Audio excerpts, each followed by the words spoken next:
Good evening, everybody. Thank you so much for joining us. I'll give you just a few more moments till we get started.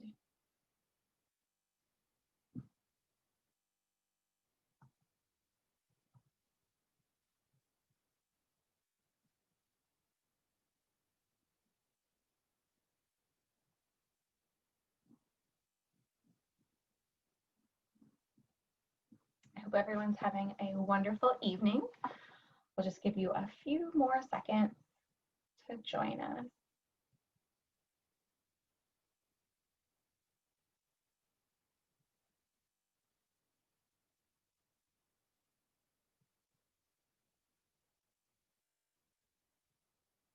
All right, let's get started. My name is Andrea Castle-Bretz. I'm the Executive Assistant of PACAC, and thank you so much again for joining us. PACAC is the Pennsylvania Association for College Admission Counseling. We are a group of 1,200 members.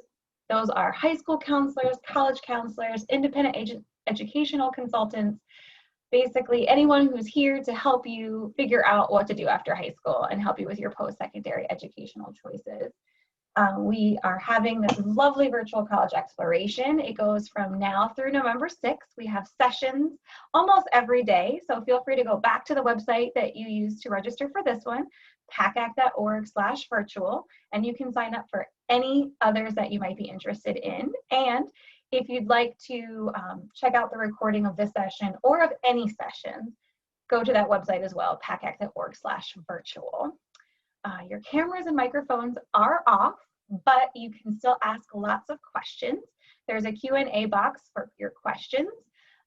Our presenter will most likely answer those questions as she's speaking, but if for some reason she's not able to get to all of them, she will email everyone afterwards to follow up, and that way you'll have her contact information as well. So without further ado, I am going to pass it on to her. All right, thank you so much. I'm just gonna go ahead and share my screen. So hi folks, thank you so much for joining us tonight. My name is Kara O'Connell. I use she, her, hers pronouns, and I'm the admissions counselor from WPI for the entire state of Pennsylvania. So anyone tuning in today, I would be your go-to contact from our office. And again, I'm here tonight to represent Worcester Polytechnic Institute, or WPI, and we'll get right into it. So today in our presentation, we're going to be covering 3 different pieces. First off, we're going to talk about something called the WPI Plan. This is how we deliver academics at WPI. Second off, we'll talk about campus resources and student life. So what's it like to be a WPI student outside of the classroom? And then finally, we will go over admissions and financial aid. So just a little overview of why WPI. We are a STEM-focused university where the humanities matter. So most of our students will choose to focus their major of study in science, technology, engineering, or mathematics, but we do ask that our students take classes outside of their main area of study as well, because we really understand how important it is for students to receive a well-rounded education. We're a research university with a project-based curriculum, so all of our students have access to research opportunities as well as to different project opportunities throughout their 4 years. So at WPI, research is something that is available to you at the undergraduate level. You can start it from your first few weeks on our campus and continue with us as long as you are at our university, whether that's for your undergrad or if you stay for your master's or your PhD as well. And lastly, we have this idea of more and for. When our president, Dr. Lori Leshin, joined the WPI community, she coined this term of more and for, really wanting our students to make the most out of their education. So all of the different opportunities I'm going to talk about over the next couple of slides in about next 40 minutes or so are all different opportunities that we want our students to be able to puzzle piece together into their 4 years to get the most out of their education. A couple more kind of basic facts about us. We do have over 50 different degree programs, including 12 different majors within engineering. Some of our most popular majors include mechanical engineering and computer science, as well as things like robotics engineering or aerospace engineering. We also have a full school of business. Something that's great is about 20% of our students enroll completely undecided. So at WPI, you do not have to know what you want to do when you apply to our university. No matter what you put as your potential area of study on your common application, your application will be reviewed the same as everyone else in our applicant pool. So we are not admitting by major or into certain schools within our university or certain programs. We also do not cap any of our majors or programs. So if you decide to apply to WPI and you indicate that you might be interested in maybe biomedical engineering, and then you come in and you decide you actually want to do bioinformatics and computational biology, you don't have to worry that making that change in your sophomore year, you won't be able to get into the major or you won't be able to take the classes. At WPI, any WPI student can take any WPI course, and that makes switching majors very easy for students. We also wanted to highlight our 95% retention rate from first year to sophomore year, just going to show that our students are happy here. And I also wanted to touch upon the fact that we do allow students to double major or to add a minor, or to even start their master's coursework as undergrads with 4- and 5-year BS/MS programs. We do have about 4,500 undergraduate students, about 2,000 master's and PhD students, making WPI a true medium-sized university.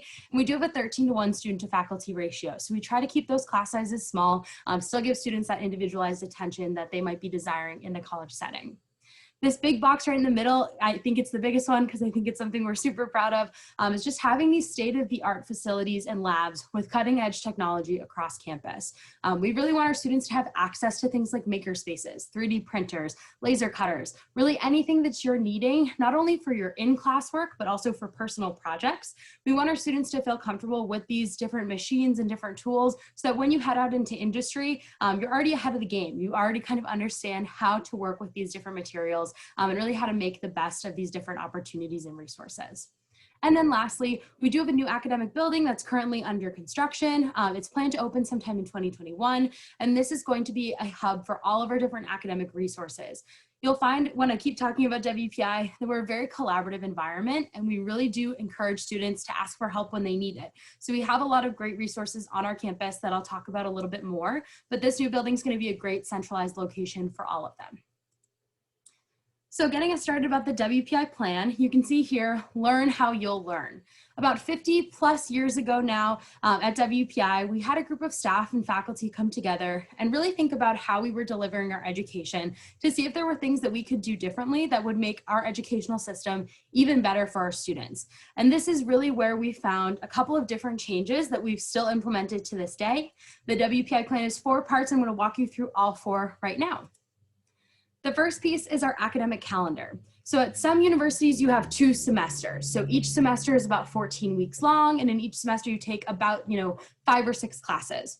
At WPI, we take that and we make it into a 4-term system. So we have 4 7-week terms, and in each term you're taking 3 full college courses.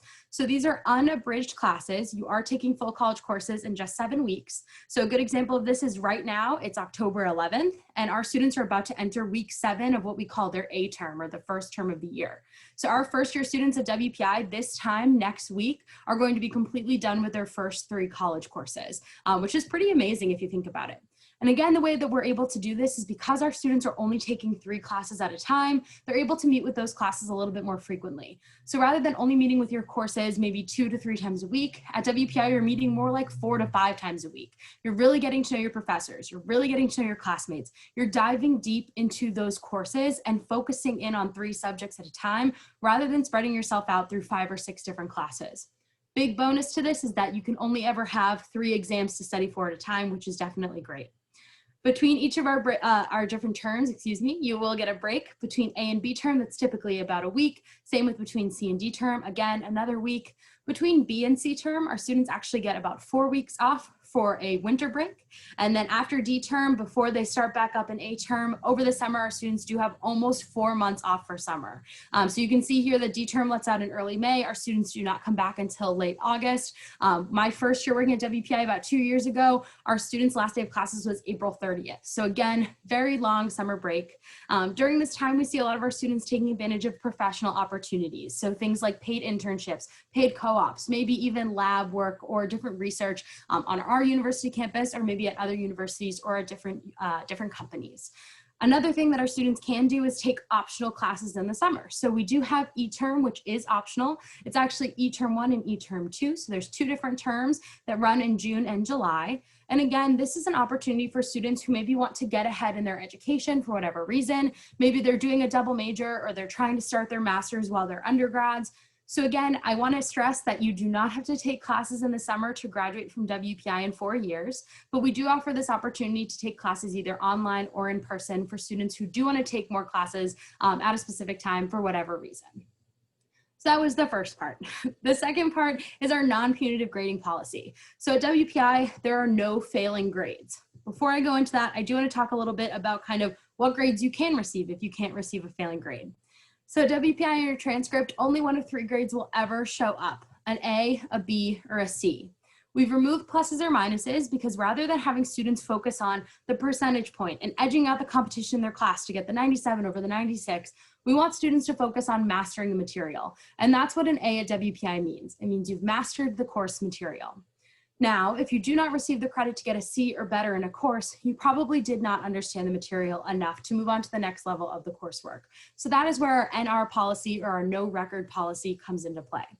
The NR system is exactly what it sounds like. If you do not receive a C or better in a course, you're going to receive an NR.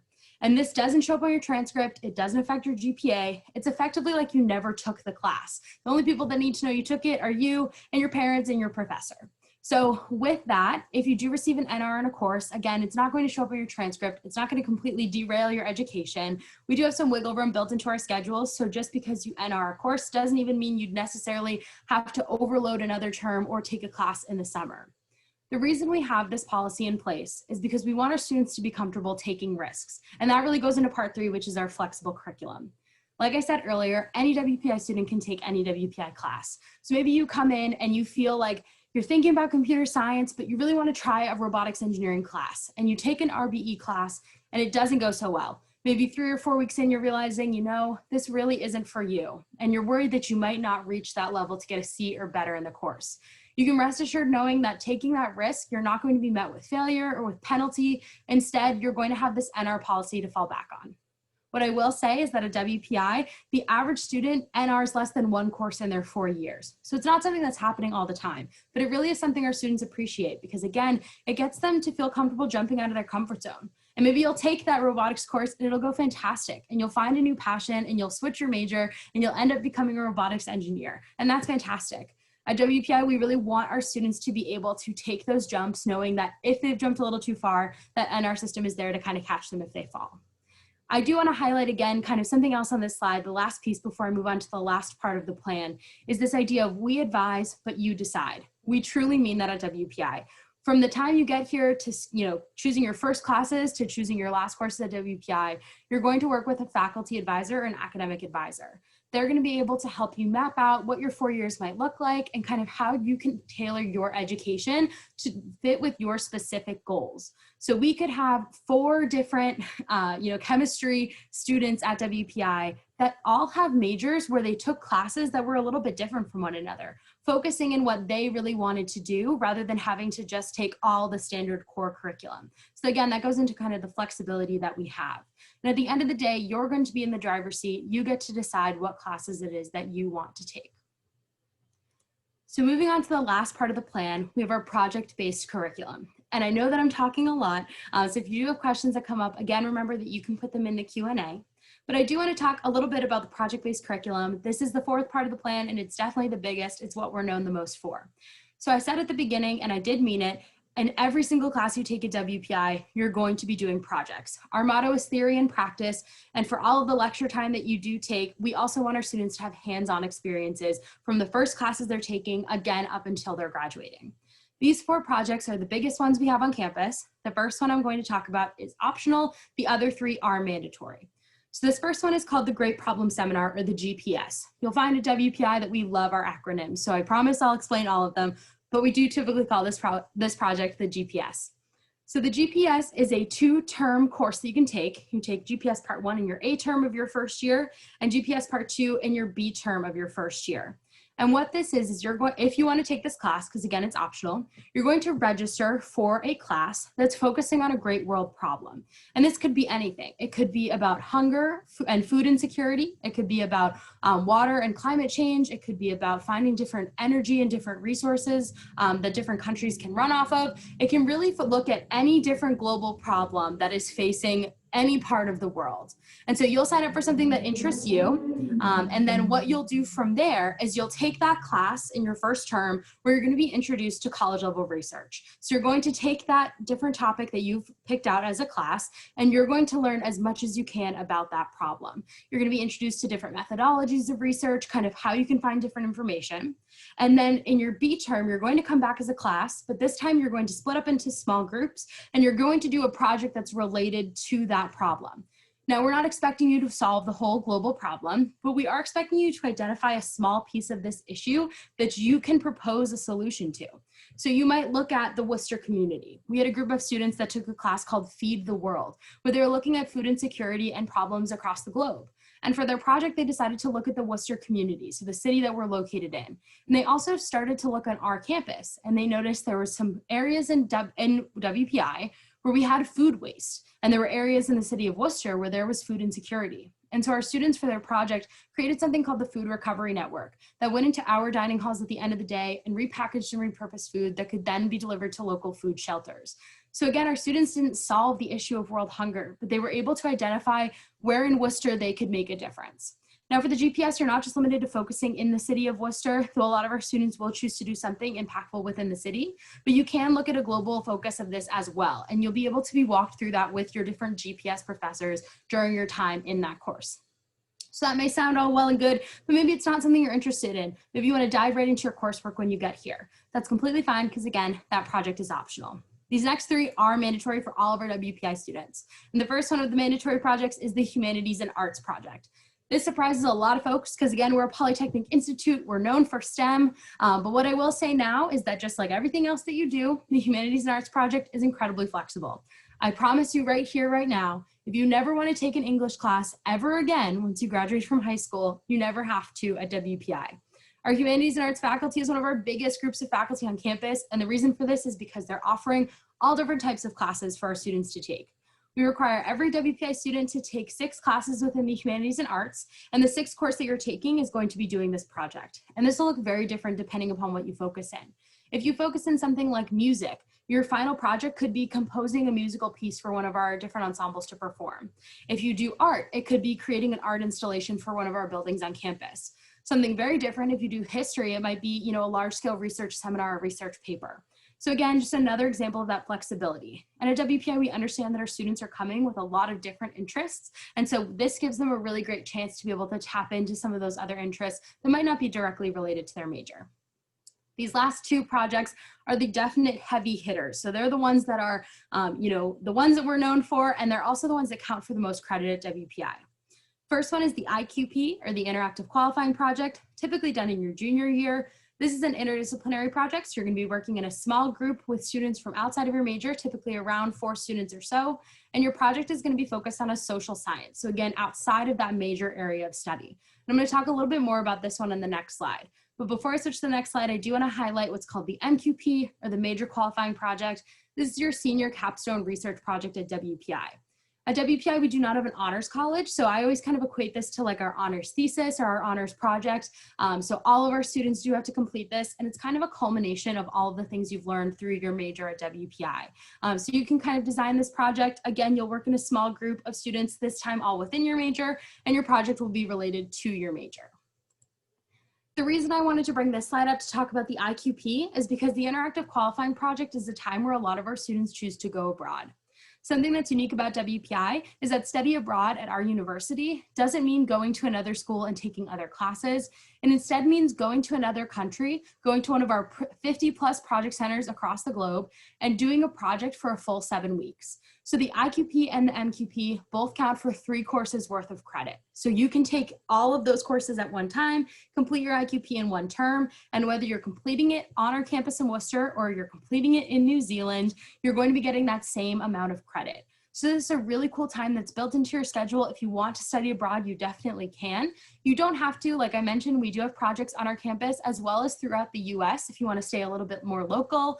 Most recently, we did add project centers in Hawaii and in Iceland. So that just shows you right there kind of the variety of different places that we let our students kind of travel off to.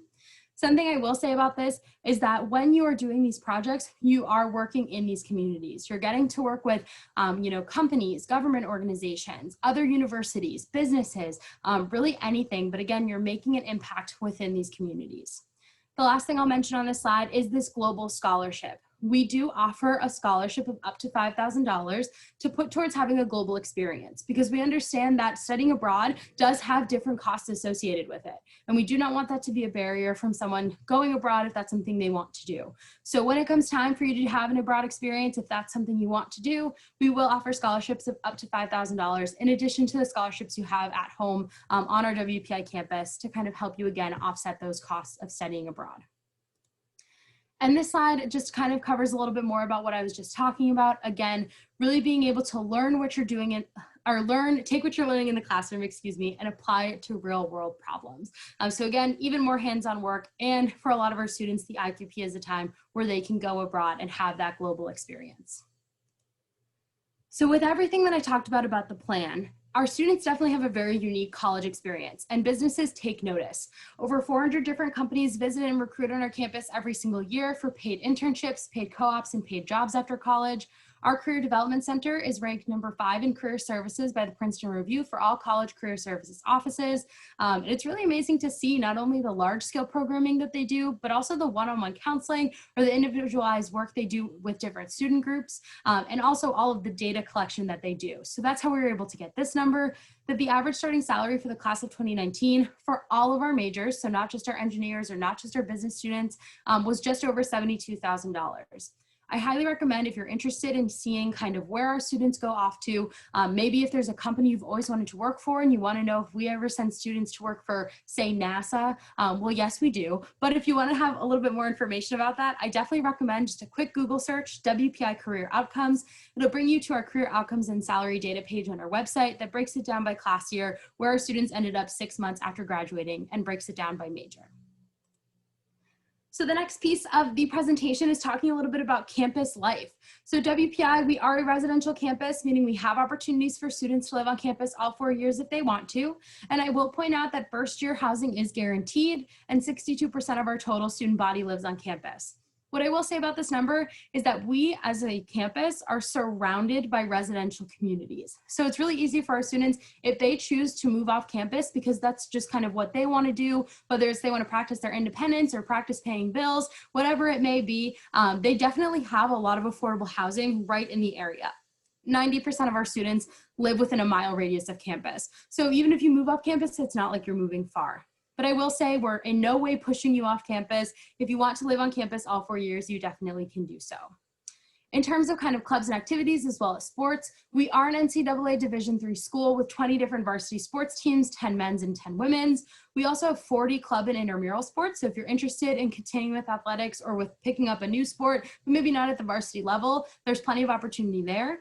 Those sports range from things like club tennis and club fencing to my favorite, which is club underwater hockey. I'd never heard of it before working at WPI, but it's definitely something I have never seen anything else quite like, but it is a competitive sport at our school. They quite literally play hockey on the floor of the pool, wearing snorkel masks and flippers. I definitely recommend YouTubing it because it's very funny to watch, but it's a super popular club sport on our campus. If none of those opportunities speak to you, we do have 250 plus organizations and clubs to choose from, anything from student government, cultural and religious groups, Greek life. We also have honor societies, community service, art, music, and theater, really anything you can think of we've got.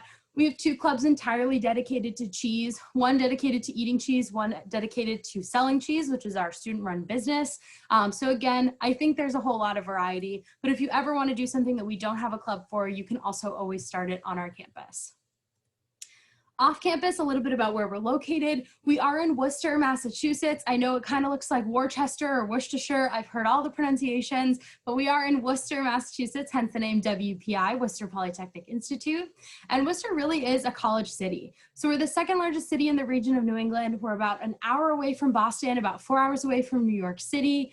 And WPI really is lucky to be surrounded by so many other schools. So I mentioned before, we're a medium-sized university, but the area of Worcester has 38,000 college students. So you step off campus and you're still surrounded by the college student environment. There are 12 different area colleges that we're a part of.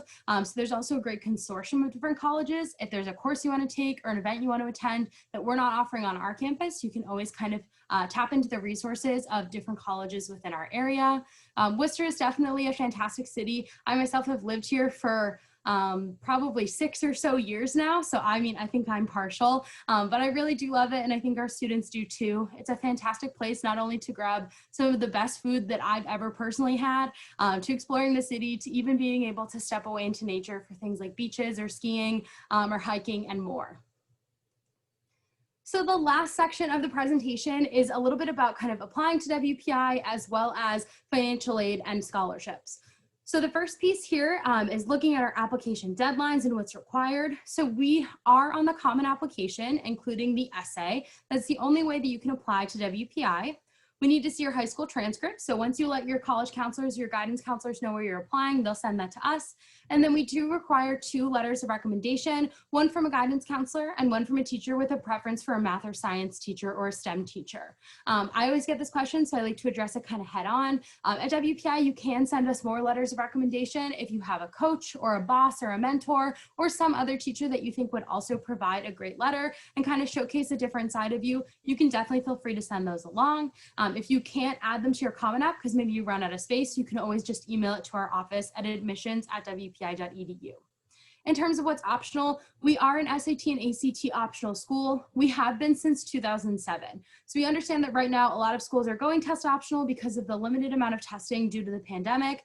And something I just want to say right here and right now is that WPI, it is never going to negatively impact your application to not submit test scores. It'll also never negatively impact your ability to receive scholarship. So that's just something that's important to note, is that if you haven't been able to take a test, or if you were and you just don't believe that your test scores are an accurate representation of you as a student, definitely don't feel like you have to submit.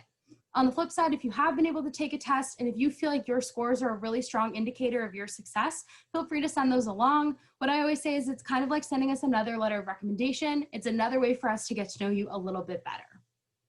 Now I want to focus a little bit on kind of the application deadlines. I will not read every single date here for you because I know that you can see them, but I want to just explain what the differences are. So where you see early decision and early decision 2, those are what we call binding decisions. So those are great options for students who know WPI is definitely my place. If I get in, I'm absolutely going no matter what, because it is a binding decision. So if you are admitted at one of those 2 deadlines, that does mean that you will be enrolling at WPI. On the flip side, if you're thinking, oh, I'm really interested in WPI, I'm not quite sure if this is 100% where I want to be, or I need to kind of consider the financials or whatever the different reasoning may be, that's why we've kept early action 2, and regular decision as options for our students. The first date to apply, our first application deadline is November 1st, and the last day you can apply to WPI is February 15th. So we've tried to offer a variety of different dates. If you have questions about anything on the application, you can always feel free to reach out to me. A little bit about what we look for. At WPI, we definitely want to see students who enjoy working in teams. I think I've covered it pretty clearly, but we are a project-based school. So I always say that students who do not enjoy working with others, WPI probably won't be your place. We really are that kind of team-focused and collaborative environment. We also love seeing students who are passionate about math and science, but also are passionate about much more. We have a very lively student body and a very prosperous and blooming humanities and arts program. So we love to see students who are interested in getting involved outside of their major as well. Some pieces on the bottom that I do want to talk about is that we are looking to see that students are taking advantage of the strong courses offered at their school, especially the math and science courses. So when I read an application, I do want to see that you're taking advantage of the courses that your school offers. And of course, something I will point out is that WPI, we do what's called holistic review. So we're going to review every single part of your application before we make a decision. That's why it's never going to be a case where I read an application and I see a certain GPA and it's an automatic yes or no. These numbers that we have here are averages because, again, we've accepted students above and below this threshold. So I will just share that our average class rank is within the top 9%. Not every school does class rank. We're not going to penalize you if your school doesn't. Average GPA is a 3.92 on a 4.0 scale. And then the test scores middle 50% for the SAT is a 1310 to a 1480 and ACT a 28 to a 32. So again, these are all averages, but they are things we include mainly because folks ask us about them all the time. But what I always say is, again, we're just looking for strong students who are taking advantage of the classes that they have available to them. A little bit about scholarships and financial aid. So at WPI, 97% of our students do receive financial assistance in some form. For merit scholarship, there's no separate application. Simply by applying to WPI, you are considered for merit scholarship. And if you are accepted in your acceptance letter, it will share with you what scholarship you've received. The only exception to this is if you are involved in FIRST or VEX robotics. We do have separate scholarships with separate applications for students involved in those actively during their senior year. If you're interested in those, or if you think that applies to you, I definitely recommend that you check out our website for more information. That scholarship process doesn't open up until later on in the cycle. I believe not until January of 2021 for this year. So definitely something to keep in mind. In terms of need-based aid, this is a completely separate process. If you are applying for need-based aid, we require two forms, the FAFSA, which is the federal document, and then the CSS profile, which is done through the College Board. We look at both of these. Our Office of Student Aid and Financial Literacy will look at both of these to determine student financial need and to also be able to allocate funds not only from the government, but also from institutional need-based funding. WPI, we are number 15 in colleges with the best return on investment, and number 7 where students go on to make the most money. So we know that our students are successful after graduation. I will also point out our current tuition and typical room and board are up here on the screen. Tuition just over $53,000 and typical room and board at about $15,600. So just some more information to have regarding that. The last thing I want to point out is that we do have one more virtual open house that's happening on October 25th. And you can register for this as well as some more departmental information sessions and chats if you're interested in talking to a specific faculty member. And that last one is happening on October 25th for the open houses, but more information can be found on all of these different events at wpi.edu/+OH. So thank you so much for watching. My email is up here again. You can also follow us on social media at WPI Admissions or follow our tour guides on Instagram at WPI_CK. I definitely encourage you to ask any questions in the Q&A if you have them, and I will hang out in case folks have questions. Thank you so much, everyone.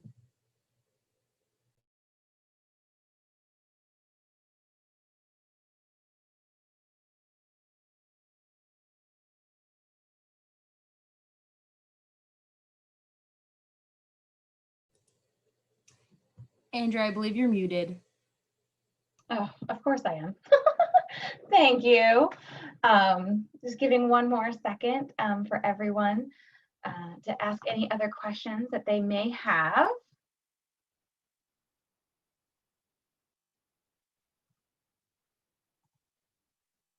And just to go over a few more things, there will be a quick 4-question survey at the end when you log out. And also don't forget to sign up for any other sessions. We have a ton still going on this month and the beginning of November, and all of the recordings will also be posted at pacac.org/virtual. Thank you so much for joining us, Kara, and all of our families, and have a great evening, everyone. Bye.